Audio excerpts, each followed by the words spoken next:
A New Jersey deli owner is also finding that discrimination doesn't actually pay after all either. Jim Boggess, who has a deli in Flemington, New Jersey, he posted a White History Month sign in his window of his Main Street deli, and there was a bit of an outcry. Some customers complained, rightfully so, and now the lack of business has forced him to close his business. He probably could use that bankruptcy attorney.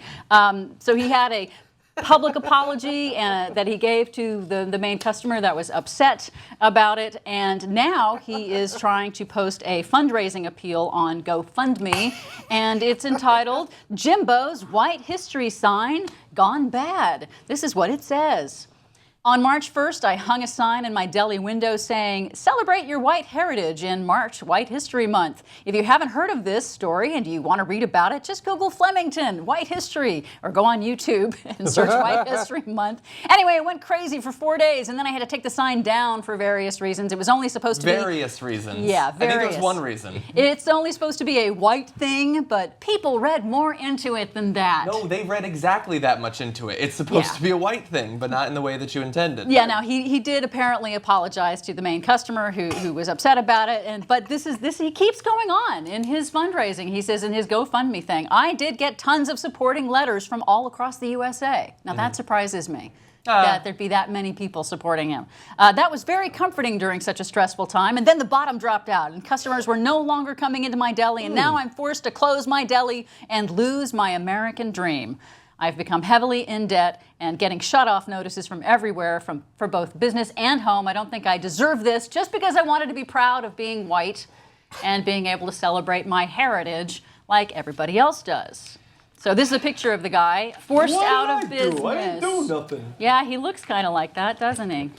And I'm sure his sandwiches are fantastic. I'm guessing he makes them.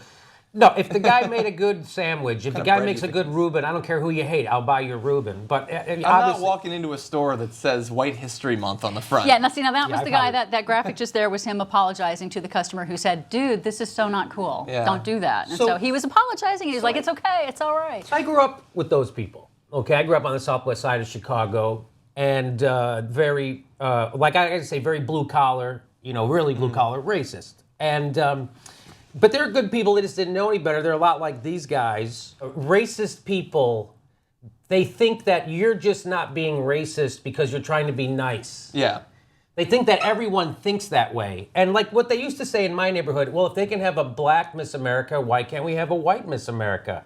And I'm like, well, you already do have the Christopher Columbus Day Parade. You have the Miss Italian America, you have Miss Serbian America. Well, 9 times out of 10, you have Miss America. You have, right, but they also have, that's your ethnicity. That you have an Irish American, they do have that stuff, right? And generally, people don't have a problem with that. And the reason why we have a black is because we ripped them of their culture. Yeah. When we brought them here from Africa, we separated their families, we separated them from their culture. So now their only culture they have is in America is identified with their skin color, the African American community in America, because that's what we did to them. That didn't happen to white people, right? So white people come here, they hang on to their ethnicity, they hang on to their identity, and that's why we have Italian communities, and we have Irish communities, and Polish communities, and Serbian, and all different kinds of communities. So that would be the difference. People in my neighborhood with a straight face would say, how come we can't have white Miss America? I mean, so that's, you have to break it down to them. It's like, no, you have to explain, and then they're like, oh, I never thought of it like that. So it's just ignorance, that's all. It is, but in this day and age, really? I mean, you have to have this explained to you still. He hasn't seen it happen to other people. He hasn't seen it happen. And what also gets me about this is being white is not heritage.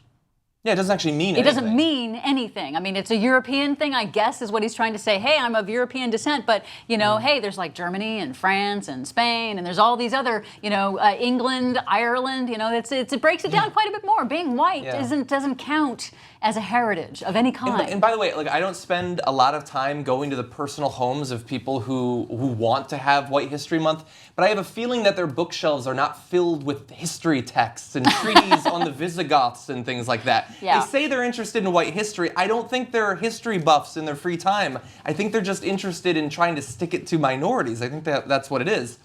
And I'm not surprised that he got hundreds of letters in support, because I remember in my time in college, when you go to college, your mind gets opened up to new kinds of things. And there's a Supposedly. certain type of person who's grown up in a white bubble in America that when they go to their first history class, they hear about this and they think, well, yeah, I guess on some level it makes sense that if there's a black student union, there should be a white student union, not understanding the historical differences and in what size their community was, how it was treated by the larger community. And we have Black History Month. It would be great if we had a Nigerian History Month. And there's so many different cultures that have, in some cases, very little in common. Caribbean black culture is very different than African black culture. But the reason that we have Black History Month is because they had to fight to just get that 1 month in schools. They couldn't get weeks for every separate country because it wouldn't be given to them. So it's just like, I understand that people think that they're being fair when they espouse this, but one, they're not genuinely interested in the history. They're just interested in making a political point. Two, they don't care and are not interested in the alternative experiences of other minority groups. And three, they always think that they're the first person to come up with this shit. And that's his major mistake, I think. He's so surprised that after 4 days he had to take it down. Yeah. And that's, boo-hoo. Sorry, guys. I'd like to see there be a Native American History Month. Hello, genocide. That would be nice to have more education and more awareness around the country of the people that were actually here before the whites got here and killed most of them. Yeah. So. And that guy, I'm sure his house is full of books, but they just call them couch legs.